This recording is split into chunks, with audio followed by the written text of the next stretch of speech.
Testing, testing. How's the sound? It's good? All right, good. Welcome, everybody. Let's begin by letting the sound waves of the tambura wash through you. Can you hear it in the back? Okay? All right.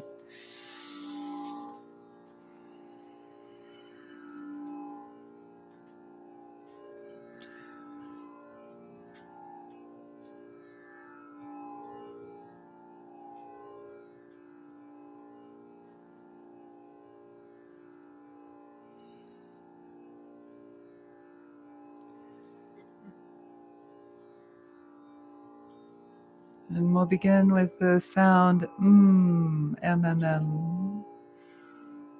And we'll do that for a little bit.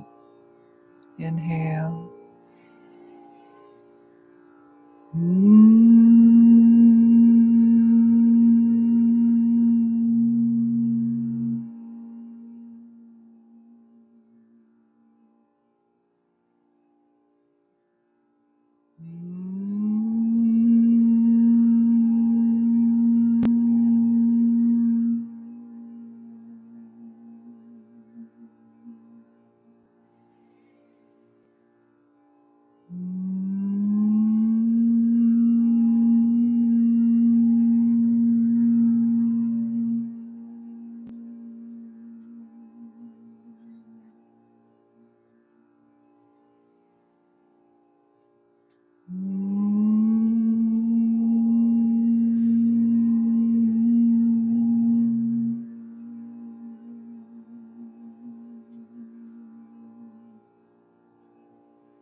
And now we'll open the mouth and make the sound ha. And if you like, you can take your pads of your fingertips right at the joint of the jaw and just gently press in, and then let the hands go heavy and let that help open the mouth and relax the jaw. And that's the feeling we want when we're making the ha sound. The mouth is so open that a matchstick could be stuck in between the teeth.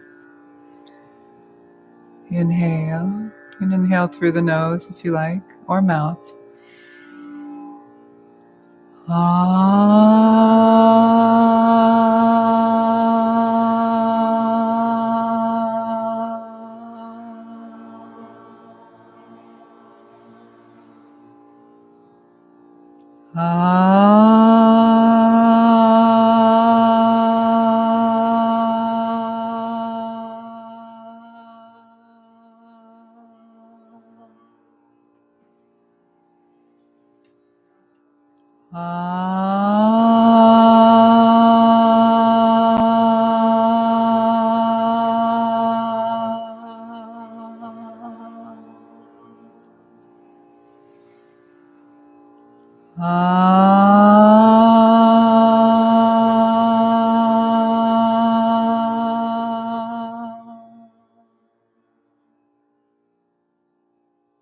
Good, and now we'll chant a short, simple mantra to Sarasvati, the goddess of wisdom, learning, eloquence, the arts, and full illumination or liberation. And it goes Om Aim Sarasvatayai Namaha. Can you repeat after me? Om Aim Sarasvatayai Namaha, meaning I bow or I honor Sarasvati, and her seed syllable is Aim. And while we're making the sounds, enjoy the silence in between the sounds. They're just as important as the sound itself. And that ability to listen to the silence and rest in that silence gives your voice a resonance, a quality that can be felt, that permeates the sound and the non-sound, the anahata, the unstruck sound. Om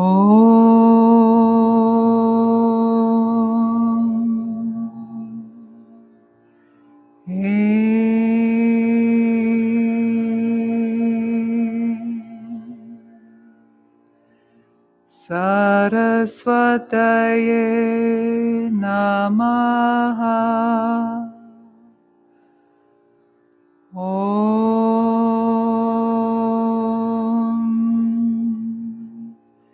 Aim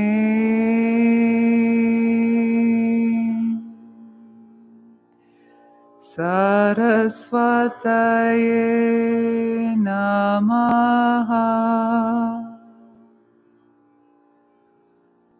Om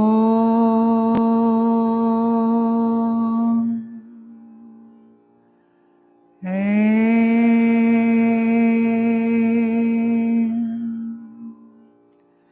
Sarasvatayai Namaha. Om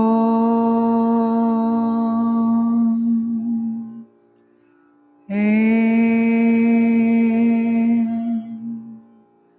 Sarasvatayai Namaha. Om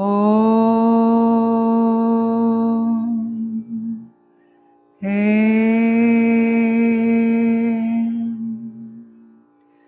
Sarasvatayai Namaha.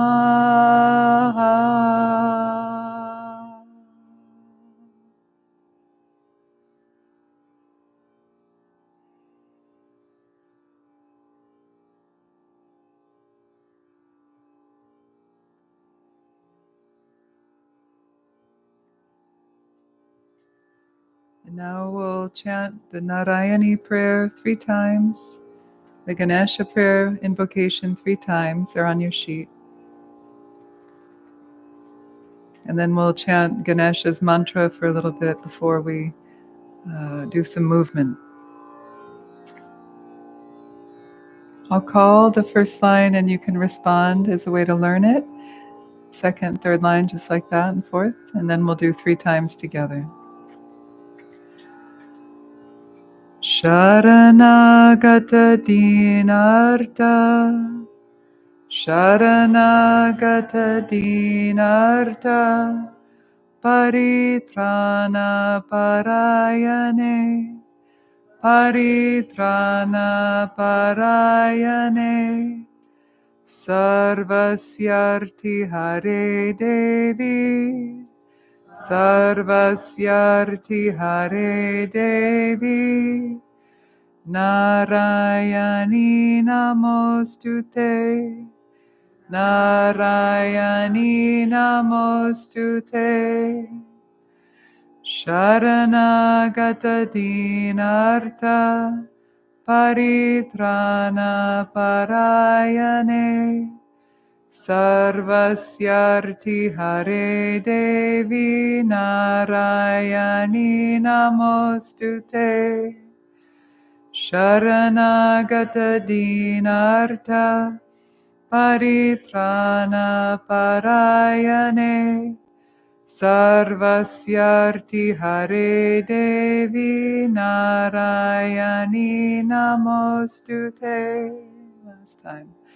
Sharanagata dinarta, Paritrana parayane, Sarvasyarti Hare Devi, Narayani Namostute.